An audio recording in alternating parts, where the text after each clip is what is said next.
하나님의 말씀 요한복음 11장 45절에서 57절까지 말씀 우리 한 절씩 교독하겠습니다. 마리아에게 와서 예수께서 하신 일을 본 많은 유대인이 그를 믿었으나 그 중에 어떤 자는 바리새인들에게 가서 예수께서 하신 일을 알리니라. 이에 대제사장들과 바리새인들이 공회를 모으고 이르되 이 사람이 많은 표적을 행하니 우리가 어떻게 하겠느냐. 만일 그를 이대로 두면 모든 사람이 그를 믿을 것이요 그리고 로마인들이 와서 우리 땅과 민족을 빼앗아 가리라 하니, 그 중에 한 사람 그의 대제사장인 가야바가 그들에게 말하되 너희가 아무것도 알지 못하는도다.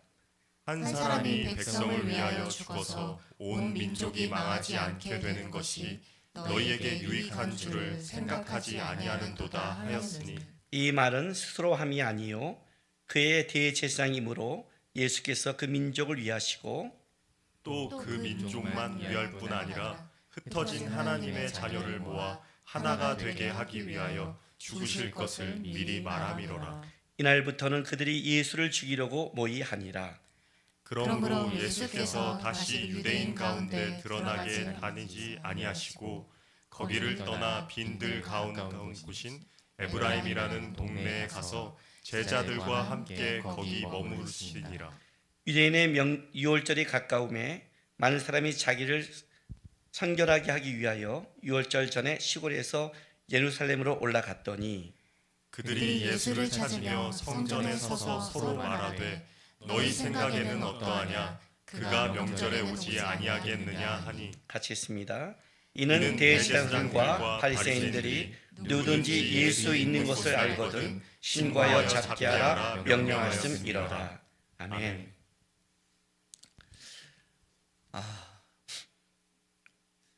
이 코로나 바이러스는 아마 전 세계에 영향을 끼치므로 기존의 전염병과 완전히 좀 다른 것 같습니다. 이 코로나 바이러스 이전과 이후는 아마 전 세계에서 앞으로 전염병에 대한 생각, 인식, 대처가 분명히 달라질 겁니다. 우리도 지금 사상 초유의 사건을 지금 겪고 있습니다. 부활절, 종료주일 이때는 나와서 같이 성찬하고 예배를 드렸으면 하는 마음이 진짜 굴뚝 같은데 진짜 어떻게 될지 한 주 한 주를 모르는 상황을 지나갑니다. 그런데 앞으로는 이 코로나 바이러스를 넘어서서 진짜 우리의 삶에 심각한 영향을 끼치는 사건이 이제 벌어질 겁니다. 경제, 정치적인 것, 먹고 사는 문제, 모든 것에 이 코로나 바이러스는 하나의 전염병으로 끝난 게 아니라 이제 실제적으로 우리 이 땅을 살아가는 사람들이 어떻게 먹고 살아야 되는지 아마 그 여파는 굉장히 깊게 우리 삶에 영향을 미친 겁니다. 성도를 놓고 기도할 때 진짜 지금 어떻게 이 경제적인 것을 이겨낼까 고민하는 사람 그런 제목들을 많이 보게 됩니다. 참 힘든 시절을 살아가는데 이게 우리나라를 넘어서서 전 세계로 이것이 영향을 끼치니까 진짜 한치 앞을 못 보는 것 같습니다. 어떻게 살아야 될까요? 근데 중요한 건 뭐냐면 코로나 바이러스가 끝난다고 끝난 게 아니라 이게 시작이라는 게 우리가 좀 두렵습니다. 앞으로 주님 나라 올 때까지 이 세계는 이것이 더 큰 우리가 이제부터 예상하지 못할 수많은 재앙과 어려움을 만나게 되고 그것은 단순하게 한 번 지나갔다 끝나는 태풍이 아니라 이렇게 삶에 계속해서 지속적인 영향을 끼칠 수 있다는 걸 보게 될 때 이걸 어떻게 준비해야 될 것인가, 어떻게 살아야 될 것인가 우리에게 많이 고민하게 만들고 두렵게 만듭니다. 이때 우리는 어떻게 살아가야 될까요? 이렇게 두려운 상황이 계속되고 있는데 이걸 어떻게 이겨낼 수 있을까요? 집에서 그냥 한 달 동안 답답하다, 왜 이렇게 안 되나 이런 분노와 이런 마음 이것 갖고 과연 해결이 될까요? 이럴 때 진짜 하나님의 은혜와 기적으로 한 방에 코로나 바이러스가 사라진다면 그것이 우리가 은혜가 될까요? 분명한 사실은 역사를 움직이시는 하나님께서 우리가 살아가는 이 삶의 모습과 우리가 겪고 있는 걸 아신다는 겁니다. 중요한 것은 주님이 몰라서가 아니라, 주님이 한 방에 이걸 해결할 수 없어서가 아니라, 중요한 것은 그 시대를 살아가는 우리가 진짜 주님께서 원하시는 모습과 태도와 신앙을 갖추는 그런 싸움을 하고 있냐는, 그건 다른 싸움인 것 같습니다. 우리 성도들 지금 답답하고 저도 답답한 시간을 지나고 있지만, 답답한다고 끝난 게 아니라 이 답답한 속에 주님께서 우리가 원하시는 그것을 우리가 점검하지 않는다면 주님은 코로나 바이러스가 아니라 우리 때문에 더 답답할 수 있습니다. 이 시간 어쩌면 주님께서 우리 성도들이 우리 자신을 볼 수 있는 가장 귀한 시간일 수도 있다는 걸 기억하시고, 그리고 이 시대를 우리가 주님 안에서 믿음으로 사는 게 무엇인지, 하나님을 붙잡고 사는 게 무엇인지가 제대로 우리 신앙 안에 맺었으면 좋겠습니다. 왜냐하면 우리가 고백한다는 것과 우리가 믿고 따라간다는 것은 다른 겁니다. 제가 말씀을 정하면서 어떤 찬송을 할까라고 찬송가도 많이 이렇게 고민하고 정합니다. 오늘 우리가 예배 전에, 지금 말씀 전에 불렀던 그 찬양이 예수가 함께 계시니 시험이 오나 겁없네라고 찬양했습니다. 진짜 겁없을까요? 진짜 우리 시험을 지금 당하고 있잖아요. 그죠? 느낌이 다르지 않습니까? 우리가 시험을 당하는 현장에서 이 찬양을 부른다는 게, 언제나 날마다 주를 섬기며 언제나 주를 기리고, 진짜 그러고 있습니까, 여러분? 순간순간 날마다 주님을 섬기고 있고 언제나 주를 이렇게 기리고 있습니까? 찬양은 고백하는 건 쉽게 부르지만 진짜 우리의 삶에 시험이 오는 삶 속에서 나는 겁이 없습니다라고 얘기가 좀 다르죠. 오늘 말씀 끝나고 우리가 부를 찬양은 제가 이 눈에 아무 증거 아니 배우더라고 이 찬양을 잡았습니다. 이 눈에 아무 증거 아니 배워도 믿음만을 가지고서 늘 걸으며, 이 귀에 아무 소리 아니 들려도 하나님의 약속 위에 서리라. 우리가 너무 잘 아는 찬양이고 수없이 부르는 찬양입니다. 오늘 이제 말씀 끝나고 그 이후에 이 찬양 우리는 또 부를 것입니다. 그러나 진짜 내 눈에 아무 증거가 보이지 않는 시간이 가도 여러분은 믿음만을 가지고 늘 걸고, 내 귀에 아무 소리 안 들려도 이제 코로나 바이러스 이것이 빨리 진정되지 않을 것 같아, 이런 희망의 소리가 안 들린다 할지라도 나는 하나님의 약속 위에, 나는 하나님이 끌어감을 믿어하고 진짜 이 길을 걸어갈 수 있습니까? 걸어가세 믿음 위에 서서 나가세 의심 버리고, 걸어가세 믿음 위에 서서 눈과 귀에 아무 증거 없어도. 눈과 귀라는 것은 단순하게 그냥 우리 신체의 일부가 아니죠. 우리가 인식할 수 있는 유일한 통로죠. 눈과 귀가 우리가 하나님에 대해 또 세상에 대해 인식할 수 있는 하나님이 주신 통로잖아요. 믿음은 들음에서 나고, 하나님의 말씀과 하나님의 것을 들으면 하나님께 생기고 믿음이 생기고, 세상 걸 들으면 세상이 생기고, 음란한 걸 들으면 음란이 생긴다고 그랬습니다. 성경을 보면 성경이 들어오고, 세상 걸 보면 세상께 들어오는 겁니다. 보고 듣는 것이 다입니다. 우리는 보고 듣는 걸로 기쁨을 얻고 보고 듣는 걸로 낙심합니다. 아침에 일어나면 저는 뉴스를 보고 밤에도 뉴스를 봅니다. 이 코로나 바이러스 사태가 어떤지, 그리고 100명이 안 넘었다 하면 점점 그것을 보면 좀 이제 잠식되나, 이제 끝나나 소망이 있다가, 또 어느 곳에 뻥 터졌다 그러면 불안하고, 결국 우리는 눈과 귀가 우리의 모든 건데, 그 눈과 귀가 막혔을 때, 내가 보는 거에도 소망이 없고 듣는 거에도 소망이 없을 때, 그때 믿음만을 가지고서 나는 갑니다. 평상시에 찬양했지만 실제 가고 있습니까, 여러분?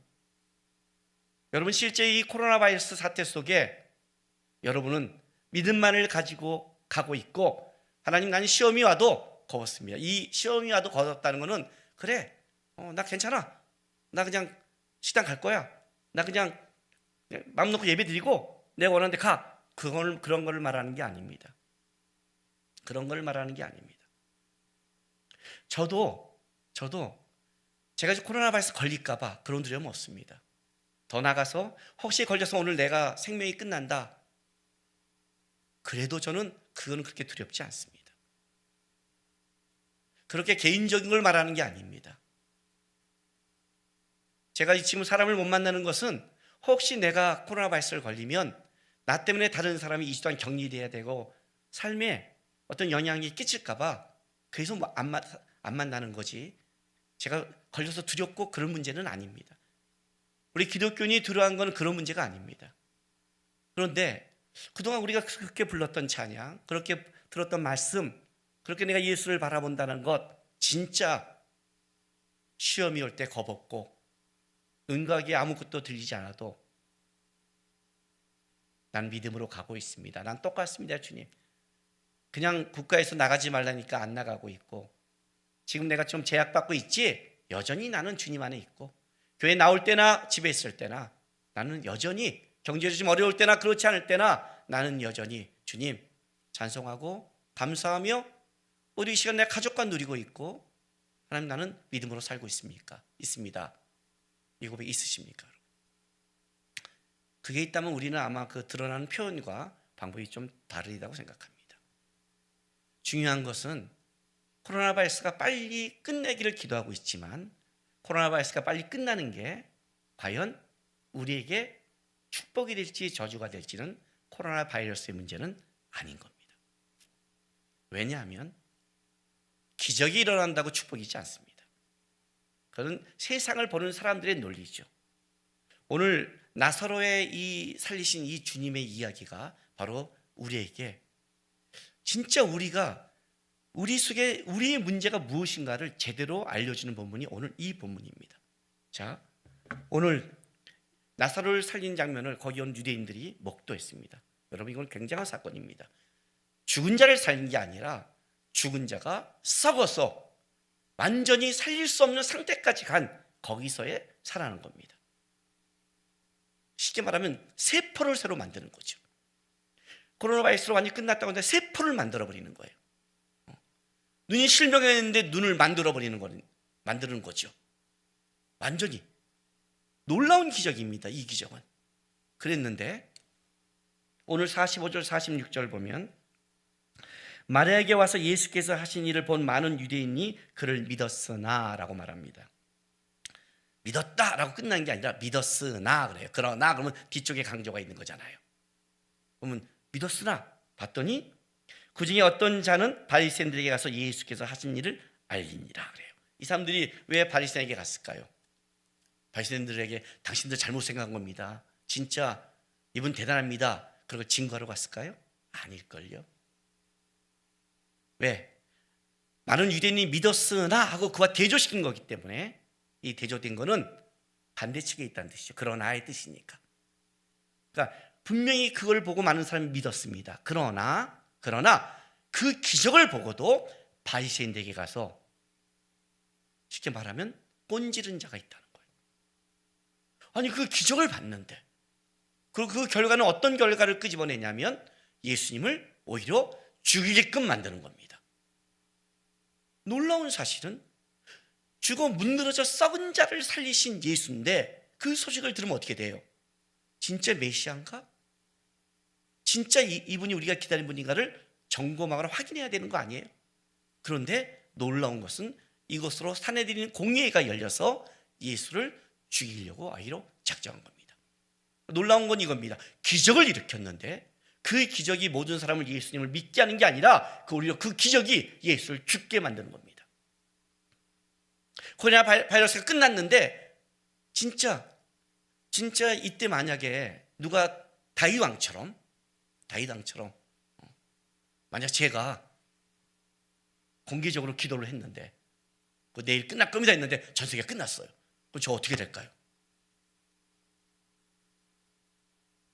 저 준영교회에 있지 않겠죠, 그죠? 전 세계가 난리가 났을 거 아닙니까? 다윗왕처럼 사무엘하 24장에 아라논의 타작마당에서 번제를 드리니 끝냈더라. 그러면 주님 살아계십니다 하고 모든 사람이 할까요? 아니죠, 여러분. 아니죠. 그렇게 착각하면 안 되죠. 여러분, 기적이란 믿음의 동기는 될 수 있어도 기적이 믿음을 만들지는 않습니다. 잘 아시기 바랍니다. 우리가 어떤 체험과 하나님의 역사가 우리가 하나님을 살아계신다는 믿음의 통로가 되고 동기는 될 수 있습니다. 분명히. 그런 의미에서 우리는 체험이 필요하고 기적이 필요하지만 기적 자체가 우리에게 믿음을 만들어내지 않습니다. 나사로를 살린 이 기적은 놀라운 겁니다. 믿는 유대인이 있었습니다. 그 기적이 예수님에 대해 분명히 이분이니까 하는 동기부여가 됐을지 모르겠습니다. 그러나 그것이 오히려 예수님을 더 받아들이냐? 그렇지 않죠. 더 죽이려는 거죠. 우리에게 하나님 어떤 기적을 일으켜주세요. 하나님 어떻게 역사해 주세요. 그 역사와 기적이 뭘 만들어낼까요? 만약 코로나 바이러스가 지금 끝난다면 우리의 믿음도 자라있을까요? 그것이 우리에게 축복일까요? 모두에게 축복이고 모두에게 기적이라면 주님은 왜 안 하실까요? 주님이 왜 이거를 다윗의 아라논의 타작마당처럼 한 방에 끝내지 않을까요? 여러분, 우리가 하나 착각하지 말아야 되겠습니다. 다윗이 아라논의 타작마당에서 기도한 이 재앙의 그것은 단순하게 이스라엘의 재앙을 넘어서서 그것은 예수님의 예표가 되는 사건입니다. 그 아라논의 타작마당이 바로 솔로몬의 성전이 쓰고 예수님께서 십자가를 지신 것, 예수로 말미암아 모든 재앙이 끝나는 예표입니다. 우리도 이렇게 기도하면 돼, 이렇게 성경을 끄집어다가 우리의 욕심과 그걸 적용시키면 안 됩니다. 여러분, 우리에게 축복이라는 것은 코로나 바이러스가 끝났으니까 축복이고 이것이 지속되니까 재앙이 아닙니다. 우리가 여기서 예수 안에서 믿음이 자란다면 이건 우리에게 축복이 되는 거고, 이 사건이 예수님과 관계없는 우리의 욕심을 더 드러내는 사건으로 간다면 그것이 우리에게 재앙이 되는 것입니다. 우리는 끝내기를 기도합니다. 하나님, 저도 끝나기를 기도하고 또 전 세계 이것 때문에 고통당할 때 기도합니다. 그러나 이 기도 속에 하나님께서 끝내지 않고 하루하루 이 사건이 진행된다 할지라도 낙심하지 않고 우리는 믿음으로 기도하며 이걸 살아갈 수 있는 것은 진정한 재앙과 망함은 코로나 바이러스에 있는 게 아니라는 걸 우리는 알기 때문이 그렇습니다. 여러분, 놀라운 겁니다. 기적을 받는데 기적이 예수를 죽이게 만드는 것, 오히려 예수님을 더 구체적으로 죽이려 하잖아요. 오늘 이 죽이려는 사람들을 보겠습니다. 47절부터 50절에 자, 이 소식을 들은 자들이 사내들이 공회를 열게 합니다. 자, 이에 대제사장들과 바리새인들이 공회를 모으고 이르되 이 사람이 많은 표적을 행하니 우리가 어떻게 하겠는지. 자, 우리가 어떻게 하겠느냐, 이런 뜻입니다. 우리는 직역하면 우리가 무엇을 해야 하는가? 예수가 기적을 일으켜 우리는 어떻게 이걸 대응해야 되지? 이런 걸 말한 겁니다. 아니, 예수님께서 썩은 자를 살렸다면 그냥 확인해 보면 되잖아요. 근데 벌써 그런 마음이 없는 거예요. 우리는 어떻게 대응해야 되지? 왜? 그 다음 절을 보니까 48절, 만일 그를 이대로 두면 모든 사람이 그를 믿을 것이요 그리고 로마인들이 와서 우리 땅과 민족을 빼앗아 가리라 하니라고 말합니다. 자, 이들이 진짜 어떻게 우리를 해야 될까는 바로 이 48절에 있습니다. 만일 그를 이대로 두면, 예수님을 이렇게 기적을 행하게 놔두면 모든 사람이 그를 믿을 것이라는 것, 이 두려움 때문입니다. 이 두려움, 기득권을 빼앗기는 것. 무슨 말인지 아세요? 여러분, 예수님 원망하는 사람들이 갖고 있는 특징이 뭔지 압니까? 저를 비롯해서 모두가 자기가 손해를 볼 때입니다. 예수님에 대한 문제가 아닙니다, 여러분. 코로나 바이러스가 재앙이 될지 유익이 될지는 지나가 봐야 합니다. 분명히 전 세계는 앞으로 전염병에 대한 어떤 대체를 만들어낼 겁니다. 그렇다면 나중에 이보다 더 치명적인 전염병이 왔을 때 전 세계가 잘 준비해서 막는다면 오히려 이거는 예방주사 같은 우리에게 참으로 도움이 되는 사건이죠. 지금 이게 치명적이었다면 더 큰일 날 텐데. 지나가 봐야 알지 않습니까? 실제는. 근데 우리는 그게 중요한 게 아니에요. 내게 손해가 되고 내게 불행한다면 어떻게 돼요? 하나님이라고 나오는 겁니다.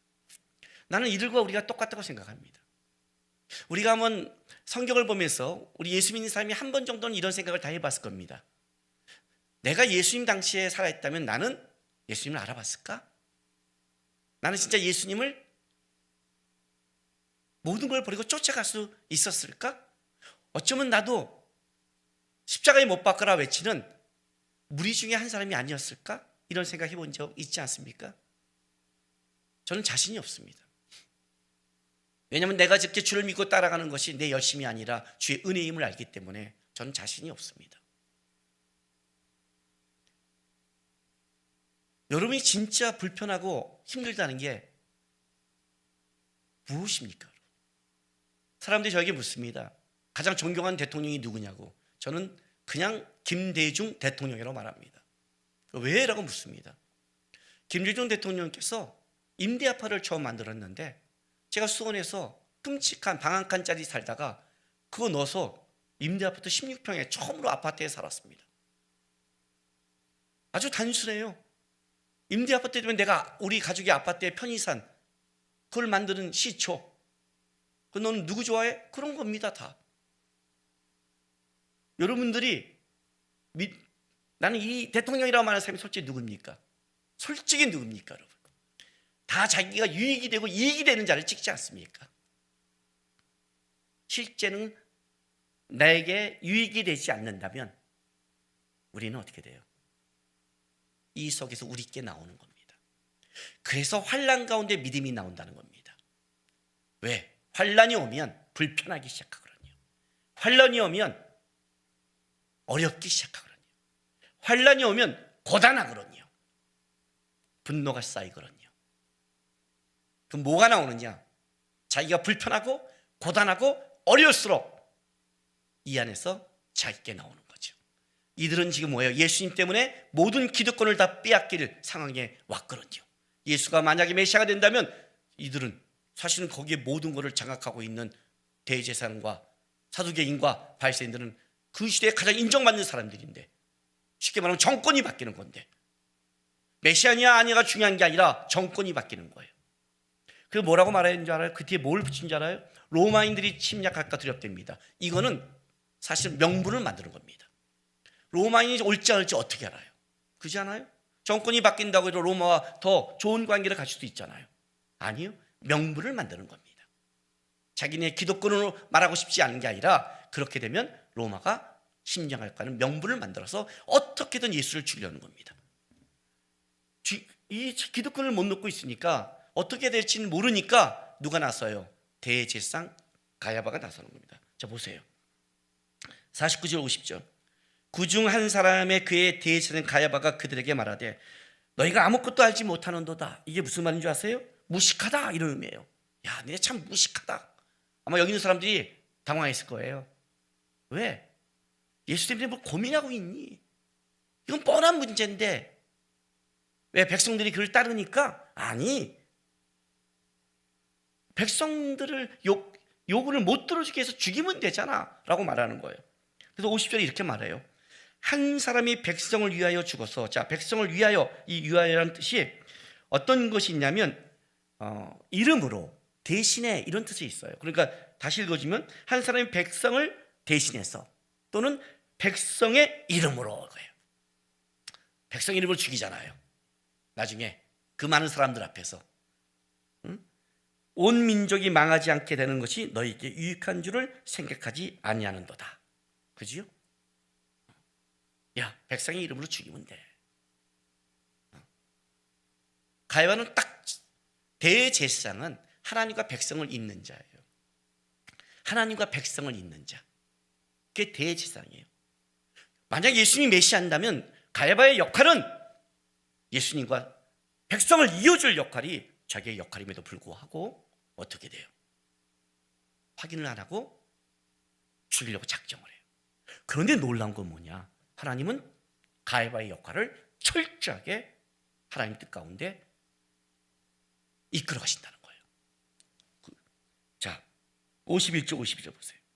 이 말은 스스로 함이 아니요 그의 대제사장이므로 예수께서 그 민족을 위하시고 또 그 민족만 위할 뿐 아니라 흩어진 하나님의 자녀를 모아 하나가 되게 하기 위하여 죽으실 것을 미리 말함이라. 미리 말하라. 예언적으로 말했다는 뜻이에요. 왜? 대제사장이니까. 하나님과 백성을 이을 자니까. 그래? 네가 죽이든 말든 너의 입을 통해서 예언케 한 거예요. 진짜 한 사람이 죽음으로 모든 자를 내가 모을 거야. 하나님의 주권과 섭리죠. 저는 이걸 믿어요. 코로나 바이러스도 지금 끔찍하고 어려움이 있지만 분명히 하나님의 주권과 섭리가 이 땅에 흘러가고 있다는 걸 믿어요. 그래서 버티고 기도할 수 있어요. 힘들고 어려운 성도들과 이 땅을 살아가는 사람의 아픔을 알기에 같이 기도하고 나가지만, 그러나 이것이 얼마큼 길어지느냐, 어떤 어려움이 오냐, 그걸로 무너지는 게 아니라는 걸 아셔야 돼요. 하나님은 여전히 끌어가시고 있고 만들어 가시고 있는, 그래서 우리가 낙심하지 않는 거예요. 낙심하지 않는다는 것이 어려움이 없다는 뜻이 아닙니다, 여러분. 힘들고 어려운 시절을 우리는 지나가고 있지만 그러나 알고 있는 거죠. 하나님은 끌어가시다는 걸. 근데 놀라운 건 이거예요. 놀라운 건 이들은 유월절을 지키는데, 보세요. 아직 예수님은 유월절에 이제 이 사건을 완성시키는데 아직 유월절의 때가 되지 않았어요. 그러니까 예수님이 그 시간 동안 어떻게 하시냐면 54절에 봤더니, 그러므로 예수께서 다시 유대인 가운데 드러나게 다니지 아니하시고 거기를 떠나 빈들 가까운 곳인 에브라임이라는 동네에 가서 제자들과 함께 거기 머무르시니라, 이렇게 말해요. 그러니까 아직 때가 되지 않으셔서 일단 드러나고 다니지 않으시는 거예요. 에브라임은 이 베다니에서 약 한 14km 정도 되는 정도에 가까운 곳이에요. 거기 가서 뭐 하냐? 제자들과 함께 있어요. 아마 이때도 제자들에게 양육했겠죠. 그리고 이제 유대인의 유월절에 가까움에 그럽니다. 요 사이에 여러분이 아는 성경이 뭐가 나오냐면 바디메오를 눈뜨게 하시고 삭개오를 만나는 장면이 요 사이에 사실 기록되는 겁니다. 예수님은 이때도 여전히 뭐예요? 눈을 뜨게 해주시고 삭개오를 만나 구원시키는 그의 때까지 일하시고 있는 거예요. 그리고 유월절이 됐을 때 이제 어떻게 되는 거예요? 이 구원을 위해 들어가시는데, 놀라운 거는 이 유월절에 유대인들도 준비하는데 오늘 본문에 뭐라고 나오냐면 55절에 유대인의 유월절에 가까움에 많은 사람이 자기를 성결하게 하기 위해 유월절 전에 시골에서 예루살렘에 올라갔더니, 자, 성결하기 위해라고 나갑니다. 이거 무슨 말이냐면 유월절 제사를 지키기 전에 먼저 자기를 돌아보는 성결한 시간을 갖는 거예요. 속죄제와 속건제를 드리면서 정결 예식을 치러서 유월절에 들어가는 준비 작업을 하는 거예요. 준비 작업을. 놀라운 건 이겁니다. 유월절은 유월절로 끝나는 게 아니라 그 유월절의 완성은 예수 그리스도의 십자가의 죽음과 부활이 진정한 유월절의 완성이죠. 예수님은 이때를 위해 나사로를 살리시고 자기가 죽고 살릴 걸 계획하고 예수님은 준비하고 있는데, 유월절에 온 자들은 자기를 성결하는 시간에 속죄제와 속건제를 드리고 성결한 그 시간에 예수를 오히려 죽인다는 게 이게 기가 막힌 아이러니예요. 어떤 성결을 했을까요? 이래 성결의식은 뭘까요? 나는 우리 성도들이 이 시간이 나사로의 무덤이 되지 않았으면 한다고 여러분에게 말했습니다. 이 시간 여러분, 하나님 앞에 우리를 보는 시간을 가지셔야 됩니다. 우리 안에 진짜 문제가 무엇인 줄 아십니까? 여러분이 주인 된다는 겁니다. 조금만 어려워도, 조금만 문제가 있어도, 조금만 불편해도 날마다 주를 섬기며 날마다 주를 기리며 언제나 주를 기리며 살아가십니까? 그러지 못한 나를 내가 못하고 있구나 점검하십니까? 진짜 성결의식을 치르고 있습니까? 빨리 교회 와서 예배드리면 좋겠어. 저도 그렇습니다. 저도 그렇습니다. 영상 예배가 익숙해져. 예, 저도 영상으로 설교하는 게 익숙해질까 봐 걱정은 되지만 그러나 그렇게 걱정되지는 않습니다. 왜? 영상 예배냐 나오는 예배가 중요한 게 아니라 예수를 보지 않으면 어떤 예배도 아무 소용이 없는 거예요. 이 시간에 가족들과 있고 함께 있으니까 좋죠. 그러나 예수를 놓치면 그것도 꽝이에요. 이 시간이 우리의 성결의식의 시간이 돼야 돼요. 코로나 바이러스가 문제라고요? 상황이 문제고 환경이 문제라고요? 아니요. 이런 상황이 오면 내 안에 예수를 바라지 않는 내 뜻대로 하고 싶은 좀 어려우면 그때 주님을 찾는 듯하고 좀 편하면 잊어버리는 환경과 상황에 따라 흘러가고 있는 이 유대인들처럼 자기의 기득권과 자기가 어려움이 생기면 예수와 상관없고 자기를 좋게 해주고 좀 유익하면 그때 예수님이 살아계신다고 말하는 예수님이 그냥 알라딘의 마술램프처럼 내 뜻에 움직여야 되는 그런 신앙이라면 그건 신앙이 아닌 겁니다.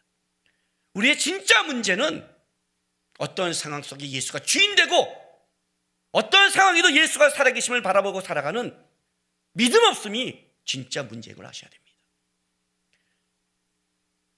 마태복음 24장에 보면 마지막 때 갈 때 그 마지막 때의 고난을 감해 준답니다. 왜? 그걸 감하지 않으면 구원받을 자가 없답니다. 우리는 환난을 끝까지 이길 만한 실력이 없습니다. 주의 은혜 아니면 못 살아가는 게 우리의 본 모습입니다. 믿음은 피상적이지 않습니다.